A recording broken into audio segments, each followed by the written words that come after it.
সেই রং খেলা প্রসঙ্গে মানে রং খেলার উৎপত্তি, দোল হোলি যাত্রার উৎপত্তি বিষয় কিছু বলতে চাই। এর উৎপত্তি অনেক ব্যাখ্যা, বিভিন্ন ধর্মগ্রন্থে বিভিন্ন ব্যাখ্যা আছে যে উৎপত্তি, দোল খেলার উৎপত্তি কীভাবে হয়েছিল। আমি তার একটা যে কোনো একটা শিব পুরাণের ব্যাখ্যা বলছি। হিরণ্যকশিপু ছিল। হিরণ্যকশিপু তো খুব আমরা জানি অত্যাচারী শাসক, ঠাকুর বলতে তার জীবনে কিছু ছিল না, সে নিজেকেই সর্বসর্বা সার্বভৌম, চরম সার্বভৌম ক্ষমতার অধিকারী মনে করত। তার ভাই জনক্য তাকে এই অত্যাচারের জন্য বিষ্ণু তাকে হত্যা করেছিল। এই জন্য সে বিষ্ণুর উপর আরো বেশি রেগে যায় যে তার ভাইকে হত্যা করলো। বিষ্ণুর নাম আর শ্রীকৃষ্ণের নাম তো সে শুনতেই পারত না, আরো বেশি রেগে যায়। বিষ্ণুর নাম শুনে সমস্ত প্রজাদের বলে যায় যে তারই শুধু পুজো করতে হবে, হিরণ্যকশিপুর পুজো করতে হবে।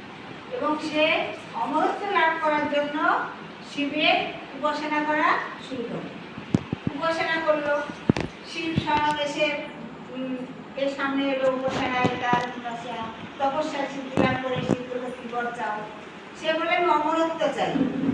আর শিব যখন একটা কথা দিয়েছে যে সে যে বর চাইবে সেই বর দেবে, সে অমরত্ব। বলছে কি কি ধরনের অমরত্ব? বলে জলে, স্থলে, পাতালে, অস্ত্রে, বায়ুতে, অগ্নিতে কিছুতেই যেন আমার মৃত্যু না হয়। কারোর বলে কোনো জল যায়, কোনো জায়গায় স্থলে পাতালে কোথাও যেন আমার মৃত্যু না হয়, আমি যেন চির অমরত্ব থাকি। এই অমরত্ব পেয়ে তার অত্যাচার তো আরো বেশি বেড়ে যায়। এবার দেবলোকেদের তটস্থ হয়ে গেল যে কি করে এই অত্যাচার থেকে আমরা রক্ষা করতে পারি আমাদের এই মানব সমাজকে। তার কি হবে যে ওর ঘরে কাউকে কৃষ্ণ ভক্ত পাঠাতে হবে। কিন্তু আমরা জানি রাক্ষসের বংশ রাক্ষসী হয়, রাক্ষসী থেকে রাক্ষসী হয়, কি করে হবে? এবার হিরণ্যকশিপুর স্ত্রী কয়াধু সে যখন অন্তঃসত্ত্বা হয় তখন তার গর্ভের সন্তান যাতে কৃষ্ণ ভক্ত হয় সেই জন্য কয়াধুকে ঋষি নারদ মুনি চুরি করে নিয়ে যায়, তার গৃহে রাখে। যতদিন না সন্তান প্রসব না করে সে সবসময় সেই কয়াধুর কাছে হরিনাম কীর্তন করে। এই বলে না রাক্ষস কুলে প্রহ্লাদ, রাক্ষস কুলে প্রহ্লাদ কেন হলো? এই জন্যই হয়েছিল, নাহলে একটা দৈত্য কুলে কৃষ্ণ ভক্ত জন্মগ্রহণ করতে পারে না। তাই যখন সে আসন্ন প্রসব কালে এলো তখন সেই ঋষি নারদ মুনি ঘরে রেখে এলো।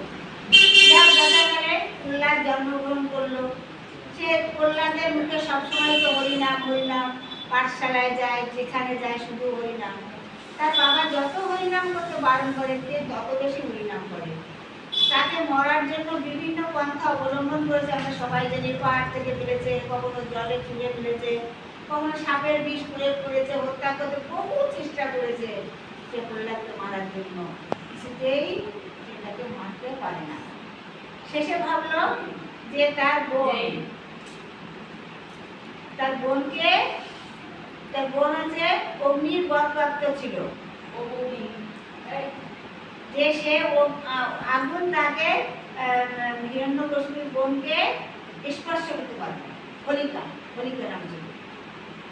তাই বললো বোন তুই প্রহ্লাদকে নিয়ে আগুনের মধ্যে বসবি, তোরা তো আগুন পুড়াবে না, আগুন প্রহ্লাদকে পুড়িয়ে সাক্ষাৎ করে দেবে। বেশ, তাই হলো যথারীতি আগুন ধরানো হলো। আগুনের মধ্যে প্রহ্লাদকে তুলে করে হোলিকা বসে আছে, আর সে প্রহ্লাদ তো হরিনাম করছে। আগুন সেই হোলিকাকে দখল করলো। প্রহ্লাদ যেমন হরিনাম করতে গেছে তেমনি থেকে গেছে। আমাদের ঈশ্বররা যখন কাউকে বর দেয়, কিন্তু বর যদি সবসময় খারাপ কাজে ব্যবহার করা হয় সে বর কিন্তু বেশি দিন থাকে না, সেটা হ্রাস পেয়ে যায়। সেই জন্য আমাদের হোলিকা দহন হয়। এই দোল পূর্ণিমা হোলিকা দহন না, অশুভ শক্তির নাশ, শুভ শক্তির সূচনা। তাই হোলিকা দহনের মাধ্যমে, হোলিকাকে মৃত্যুর মাধ্যমে আমাদের দেশে সেই তথাকথিত ভারতবর্ষে শুভ সূচনা হয়। হোলির দিনে হোলিকা দহন করে অশুভ শক্তির নাশ করে শুভ শক্তির সূচনা করা হয়। সেইখান থেকে একটা গ্রন্থে লেখা আছে, সেইখান থেকে আমাদের ভারতবর্ষে উৎসব শুরু হয়।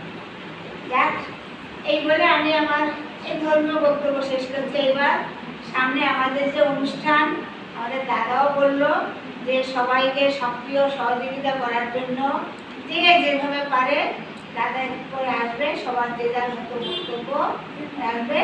এগুলো শেষ করছি।